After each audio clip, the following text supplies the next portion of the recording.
Questo è il quinto incontro sui sacramenti. In realtà i sacramenti con oggi saranno 4, perché 2 incontri sulla riconciliazione, sulla confessione.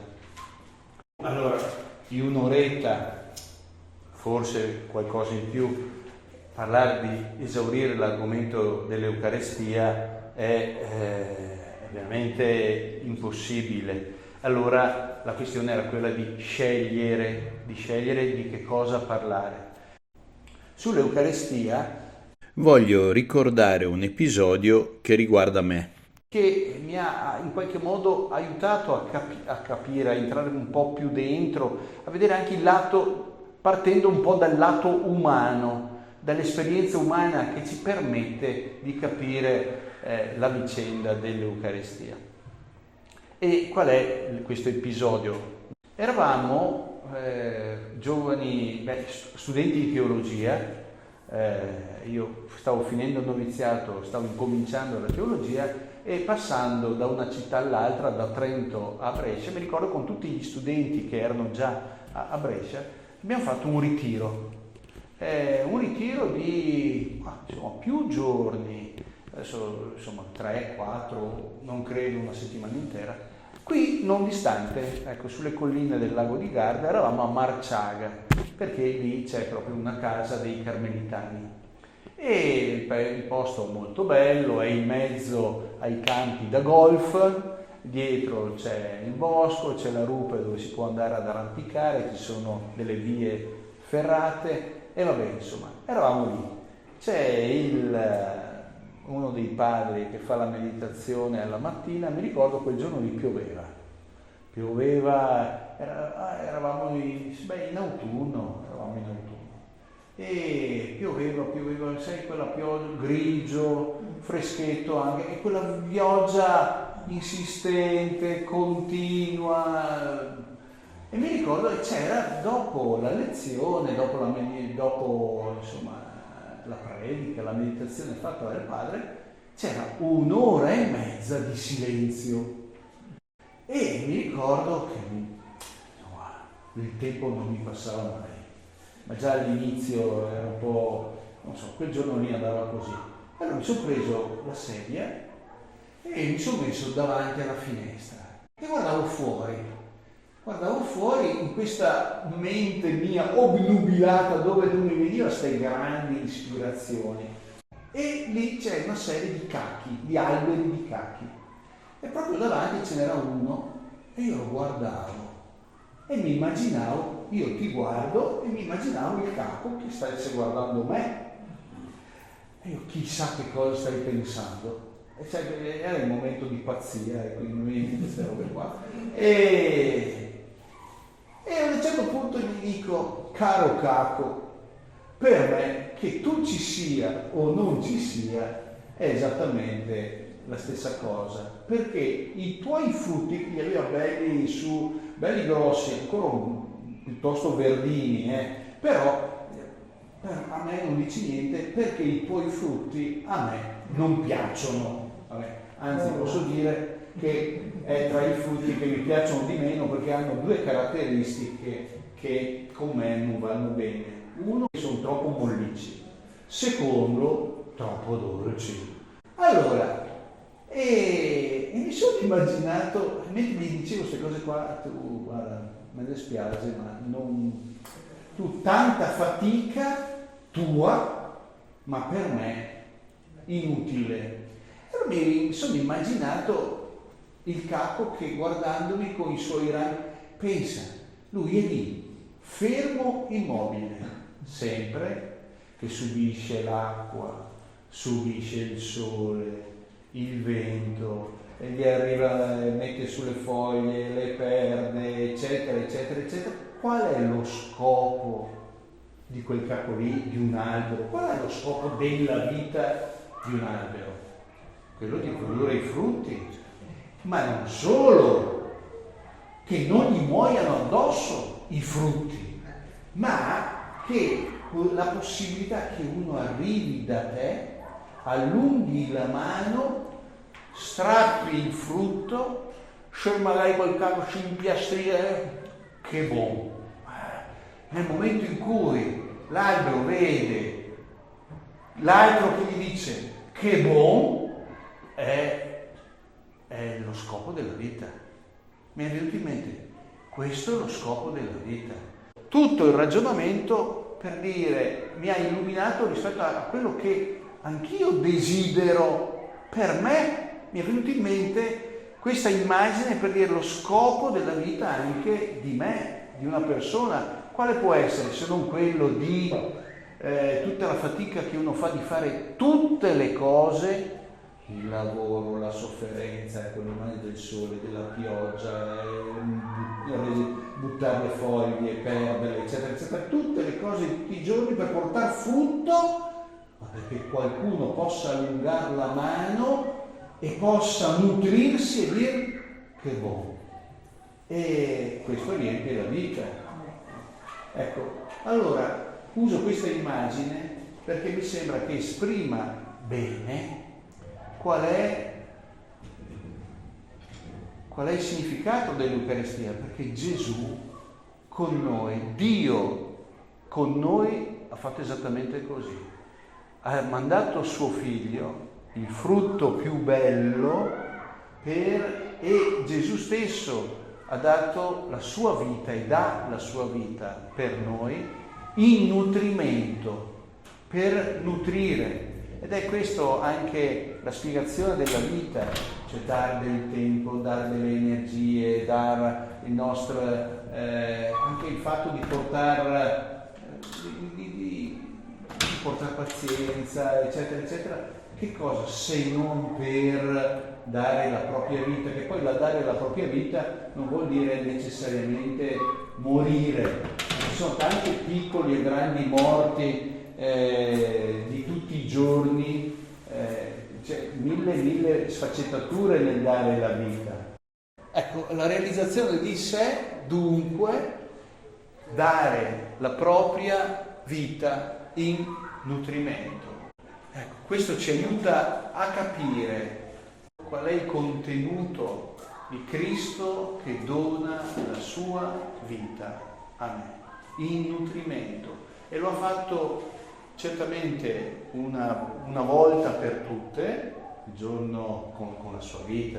Adesso vedremo quando è che viene istituita l'Eucaristia, ma continua anche a farlo. L'ha fatto una volta per tutte, ma continua a rinnovarlo, anticipiamo, proprio nella messa. L'Eucaristia, che cos'è? Che proprio per questo che prolunga nella storia la sua presenza, arriva fino a me, arriva fino a noi, lo rende la Eucaristia nostro contemporaneo. Quando Gesù ha inventato l'Eucaristia, durante l'ultima cena, certamente, ecco qui ho riportato le parti, perché l'ultima cena viene raccontata da tutti gli evangelisti, sia da Matteo, da Luca, da Marco. Viene raccontata l'istituzione dell'Eucaristia anche da San Paolo. In un passo della lettera ai Corinzi dirà ai Corinzi: comunico a voi quello che anch'io ho ricevuto. Gesù, il Signore, che durante la cena, l'ultima cena, prese il pane e pronunciò le parole, e dice, e poi prese il vino e pronunciò le parole, eccetera, eccetera, eccetera. E Giovanni, il capitolo 6 di Giovanni è un capitolo molto lungo, dove parla di un miracolo, il miracolo della moltiplicazione dei pani e dei pesci. Giovanni ha una particolarità, non racconta dell'ultima cena. Ma com'è possibile? Un momento così importante e Giovanni se lo dimentica. Questo ci dice una cosa molto semplice. E secondo voi che conseguenza si può tirare? Come mai Giovanni non parla dell'ultima cena? Pur essendo l'ultima cena un momento così importante? Ci può essere una spiegazione? Era già stata detta dagli altri? No. Lui evidentemente conosceva già gli altri Vangeli e quindi lui non ci ha fatto la cronistoria della vita di Gesù. Infatti Giovanni riporta episodi, miracoli, eventi che gli altri non riportano. E quello che scrivono gli altri, lui molto spesso li lascia perdere. Troviamo, sono solo di Giovanni, alcuni importanti miracoli. Capitolo 2, le nozze di Cana, ne parla solo lui. Capitolo 4, l'incontro con la Samaritana, ne parla solo lui. Capitolo 11, la risurrezione di Lazzaro, ne parla solo lui. E altri episodi. E lui però, tutto il discorso dell'Eucaristia, lo prende pari pari e lo riporta, lo inserisce nel miracolo della moltiplicazione dei pani e dei pesci, che diventa come una lunga predica dopo il miracolo di spiegazione. Voi, ecco qui, li vede entrare, perché dopo il miracolo lui e i suoi lasciano la sponda del lago e vanno a Cafarnao, tornano a Cafarnao. La gente lo cerca, non vedendolo e non vedendo le barche, allora montano in barca anche loro, lo vanno a cercare e lo trovano mentre sta predicando nella sinagoga di Cafarnao. E Gesù li vede entrare da in fondo e dice: dove eri che ti abbiamo cercato? E Gesù dice: voi mi cercate non perché avete visto un segno, ma perché vi siete riempiti la pancia. E allora lì spiega: io e il Padre siamo una cosa sola, chi non mangia di questo pane non ha in sé la vita, e io e il Padre, e io vi comunico la vita che ho ricevuto dal Padre, chi non mangia questo pane, chi non beve questo vino. Le ultime domeniche, le ultime 3 domeniche, 4 domeniche abbiamo sentito questo Vangelo. E allora ecco, Gesù l'Eucaristia quando è che la istituisce? Certamente l'ultima cena, ma è anche vero che in qualche modo il significato di quello che lui compie in quell'occasione lì lo fa lungo tutta la sua vita, il dono del suo tempo, il dono, ma e lì con Giovanni si capisce bene come si intuisse e dice: ma voi mi cercate ma con le motivazioni non giuste, voi mi cercate non con le motivazioni corrette, e gioca come d'anticipo. Dice: io vi do un pane che vi riempie la panza ma che vi riempie la vita. Le conseguenze di questo dono dell'Eucaristia, di questo pane di nutrimento. Eucaristia vuol dire rendere grazie, letteralmente la parola greca Eucaristia vuol dire ringraziamento, rendere grazie. Noi la traduciamo la comunione con chi, ricevendo quel pane, certamente è il dono del corpo, della realtà che Cristo fa di sé a me, a noi, a chi lo riceve, e dunque è una comunione con Lui, anzi forse più giusto di Lui con noi, più corretto, ma anche la prima conseguenza è che io non posso più pensarmi come mi pensavo prima e guardarmi come mi guardavo prima, perché certamente c'è una abitazione che è rinnovata. Certo, anche noi sappiamo che noi siamo tempio dello Spirito Santo dal giorno del battesimo, però ecco perché anche l'Eucaristia perché tutte le volte che lo riceviamo come se fossimo costretti a renderci conto di quello che è da sempre, ma che viene rinnovato, rinforzato, e sono abitato, siamo abitati e non posso più guardare, non so, le mie mani, se questo è vero, non posso più guardare le mie mani, la mia faccia come prima, ma anche, è la seconda conseguenza, ma anche la tua non posso guardarla come prima. Questo noi credo che ce l'abbiamo troppo poco presente. Quando ci accostiamo alla comunione non sono da solo in fila, giusto?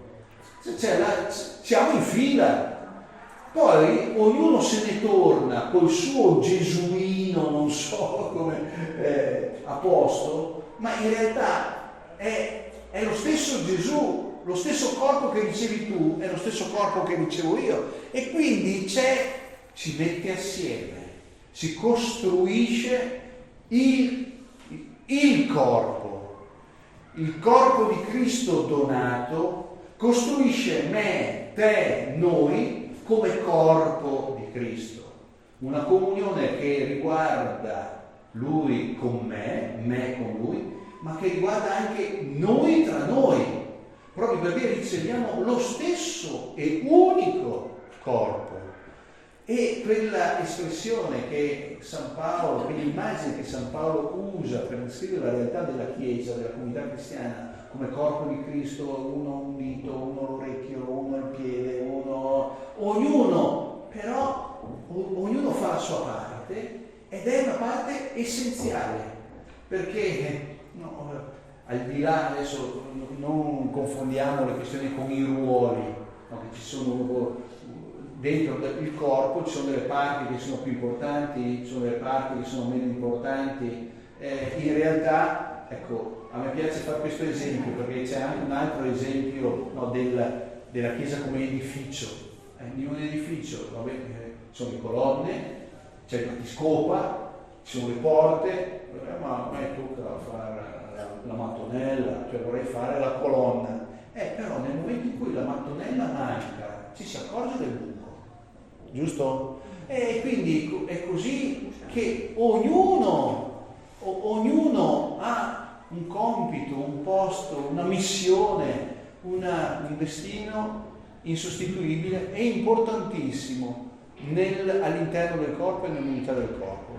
Quello che ognuno di noi, non semplicemente delle funzioni che abbiamo, io faccio il catechista, io faccio il lettore, tutte cose importanti, io pulisco la chiesa, e io questo, sì, questa è una parte, ma poi contribuisco alla costruzione della chiesa a casa mia, col mio lavoro, incontrando le persone al mercato, incontrandole per strada, facendo da mangiare alla comunità e facendoli felici.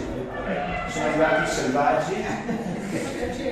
Quindi è bellissimo perché proprio perché facciamo parte dello stesso corpo, grazie al dono di Cristo, del suo corpo, che noi rinnoviamo con i sacramenti, con un sacramento, perché tra tutti i sacramenti credo che quello dell'Eucaristia è quello che ci aiuta a capire meglio che cosa accade nei sacramenti, ma in realtà accade in tutti. Ecco, dicevo prima che l'Eucaristia ci rende Gesù nostro contemporaneo, ecco, ma proprio perché nutre e fa la Chiesa, perché l'Eucaristia ci costruisce come corpo, ecco che è proprio la comunità cristiana che me lo rende contemporaneo. E poi guardiamo bene i fatti. Io credo che noi non saremmo cristiani, a cominciare da me, io non sarei prete, ma non sarei neanche cristiano, se non avessi incontrato qualcuno. Inizialmente la nostra fede è nata all'interno delle nostre famiglie, i nostri genitori, e poi incrementata, attualizzata, resa più persuasiva, perché abbiamo incontrato un catechista, un sacerdote, ognuno di noi ha incontrato persone diverse che poi ti ha com'è rilanciato, affascinato, eccetera, eccetera, eccetera. No? E quindi è proprio la comunità cristiana nutrita, rinnovata, costruita e fatta da Cristo che mi rende il Signore contemporaneo, cioè presente oggi, me lo porta oggi, di generazione in generazione, dagli inizi ad oggi. Perciò, ecco, qui scrivo quello che vi ho già anticipato, è proprio l'Eucaristia che fa la Chiesa, ma è anche vero il contrario, ed è la Chiesa che fa l'Eucaristia, perché non è forse vero che l'Eucaristia viene celebrata, fatta in un momento liturgico, in una liturgia, in una celebrazione, e la celebrazione ha bisogno della comunità cristiana, della Chiesa.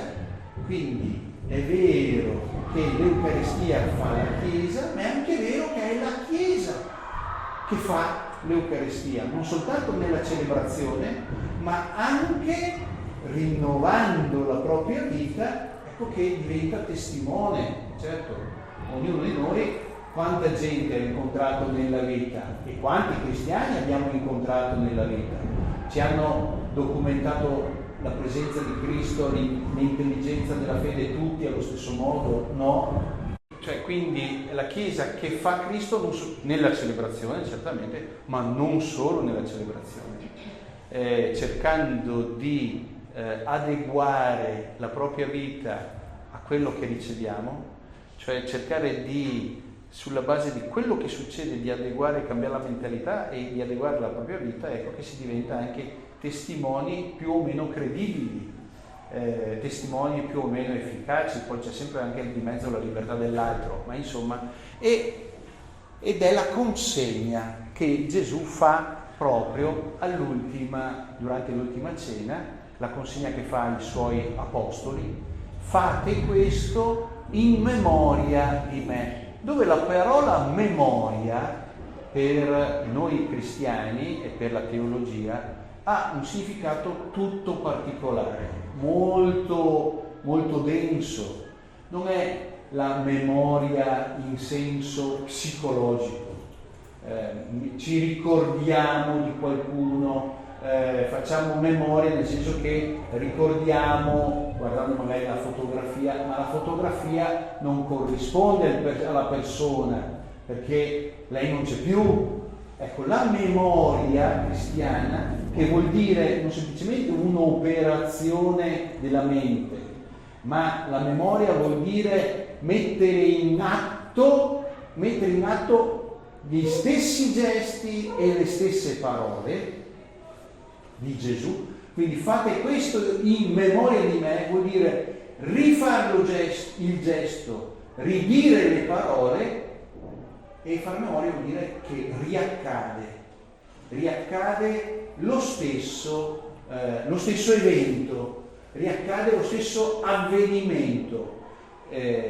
Quindi la fede non è semplicemente un ricordo, ma far memoria vuol dire far riaccadere. È la messa, l'Eucaristia accade come sacramento proprio nella messa. Lo scopo della messa, dobbiamo andare a messa. Ecco, la messa c'è perché per l'Eucaristia. La messa nella sua forma attuale, che è una forma che esiste da quasi 2000 anni, perché in realtà la messa non è così come la conosciamo noi solo all'inizio. La messa nasce come riproposizione identica dell'ultima cena. Era una cena.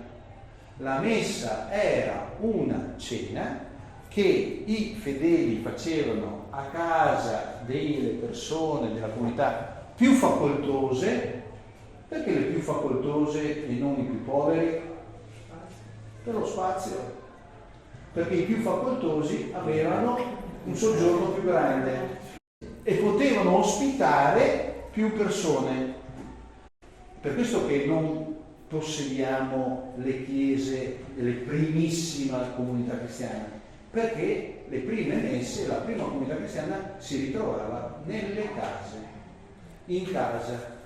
Allora c'era la cena, c'era il presbitero, il prete, che cenava. A un certo punto pronunciava le parole della benedizione sul calice e veniva distribuito il calice, anzi viceversa, la preghiera di benedizione sul pane, distribuiva il pane e si distribuiva il calice. Ma sappiamo quali erano i rischi che in una situazione del genere si correva, lo dice benissimo San Paolo. Che cosa succedeva? Che mangiava, beveva, arrivava mezzi imbriaghi e non c'era dignità nel momento in cui si rendeva grazie, che era il modo per dire che c'era la celebrazione. C'era un termine tecnico all'inizio per dire la messa, si diceva lo spezzare il pane. Il primo nome della messa era spezzare il pane.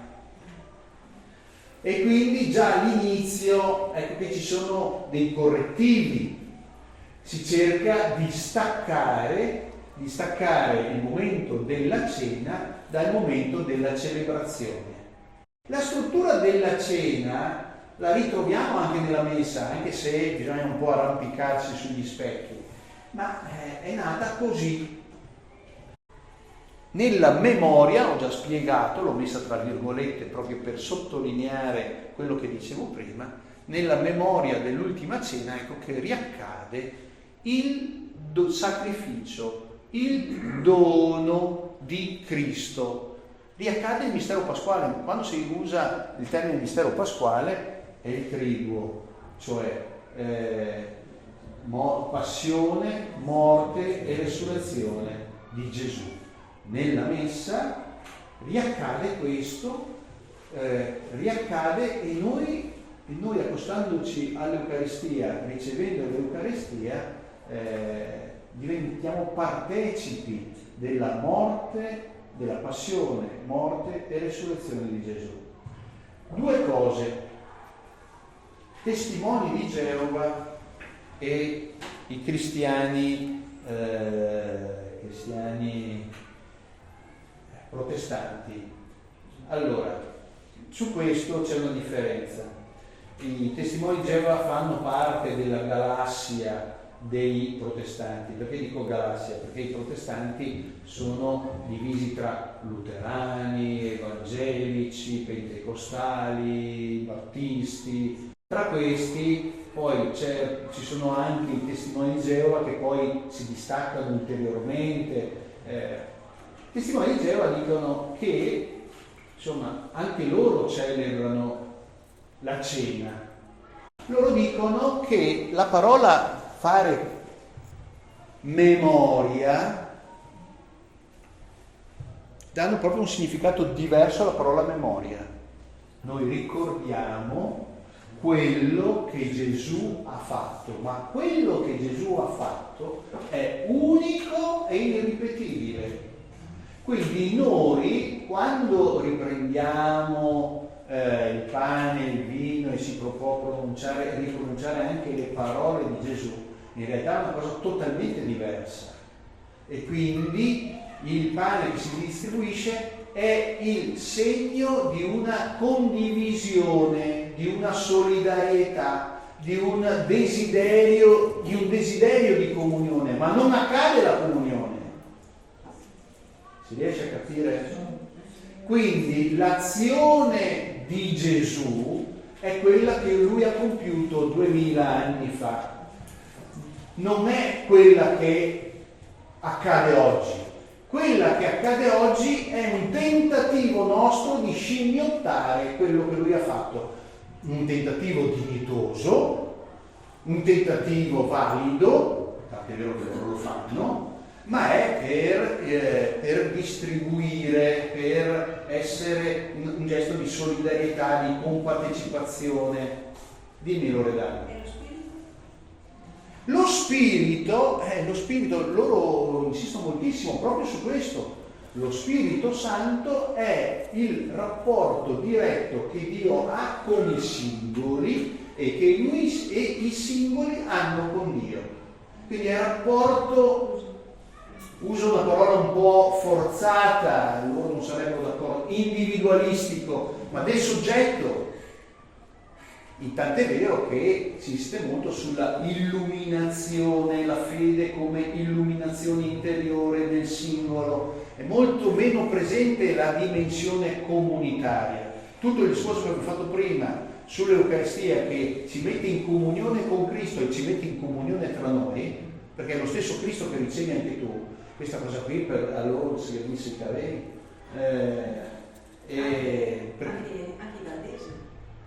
Anche i Valdesi.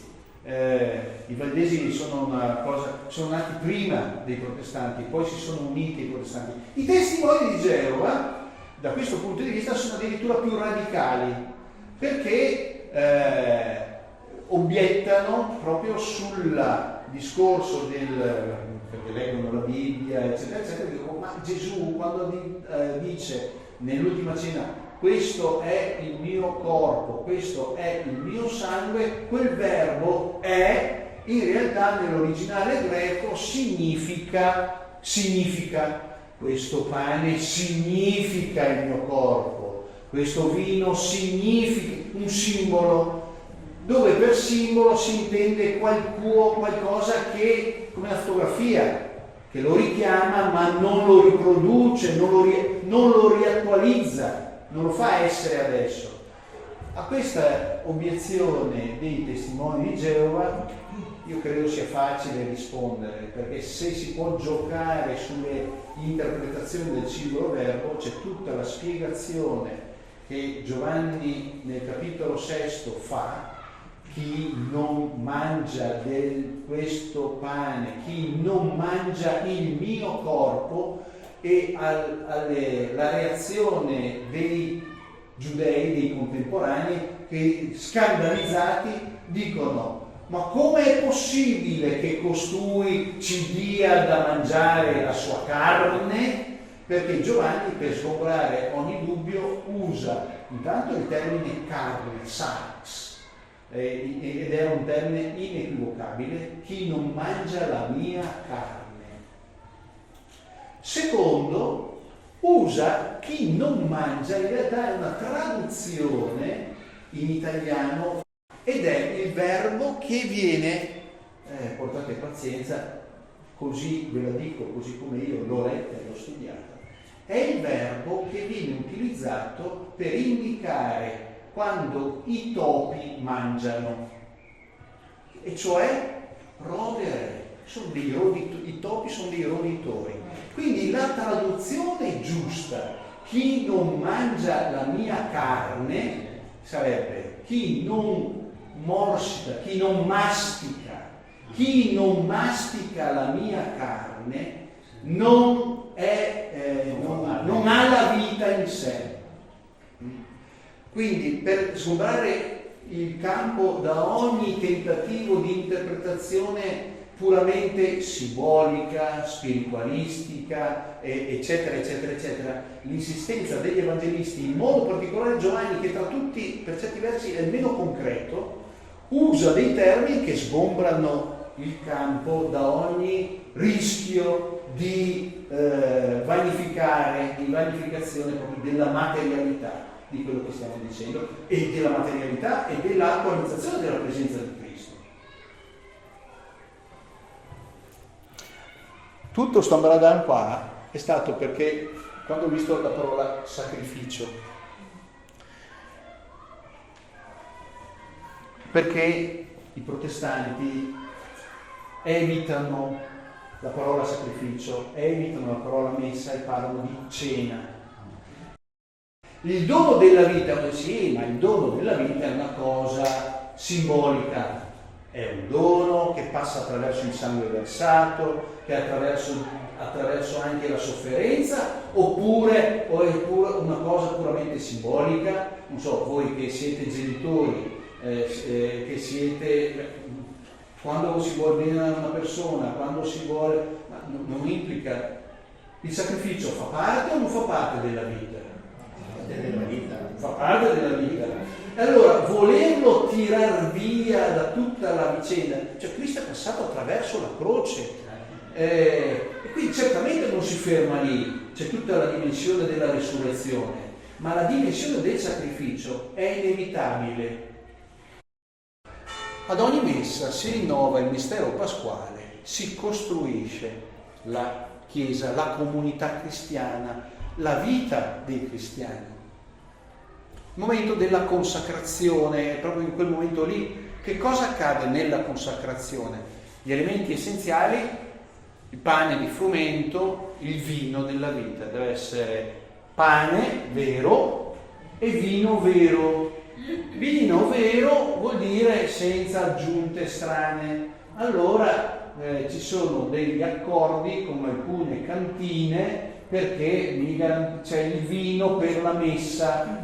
C'è la garanzia della cantina che dice guarda, questo è il vino vero, lo tengo da parte apposta e deve esserci scritto vino da messa, e allora sulla fiducia si usa quel vino lì, non è che si possa usare qualunque vino per celebrare la messa.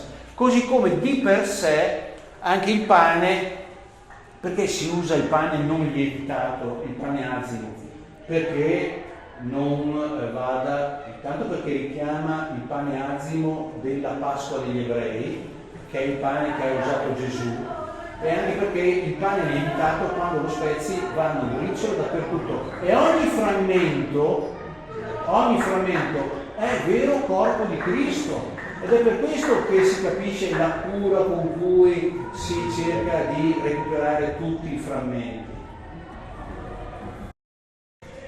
Il ministro dell'Eucaristia è il prete, la Chiesa fa obbligo ai fedeli di partecipare alla Santa Messa ogni domenica e alle feste di precetto. Diverso la partecipazione alla Messa dalla partecipazione alla comunione, riceve la comunione dice, almeno una volta all'anno, almeno a Pasqua. Per vivere la comunione perfettamente incorporati alla Chiesa si fa parte della comunione del corpo di Cristo, avendo ricevuto il battesimo, avendo ricevuto i sacramenti, in stato di grazia. Per chi è consapevole di aver commesso un peccato grave deve ricevere prima il sacramento della riconciliazione. Tutte le volte di fronte ai peccati gravi, per ricevere con frutto la comunione.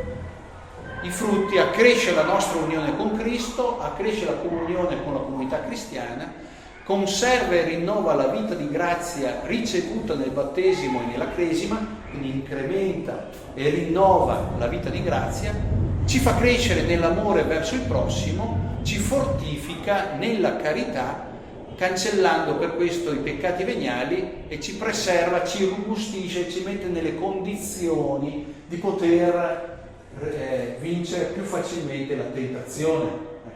Rimanere attaccati al Signore nella parola, nell'Eucaristia, perché c'è anche la forma della comunione nella parola di Dio, ecco che questo ci attrezza a essere più forti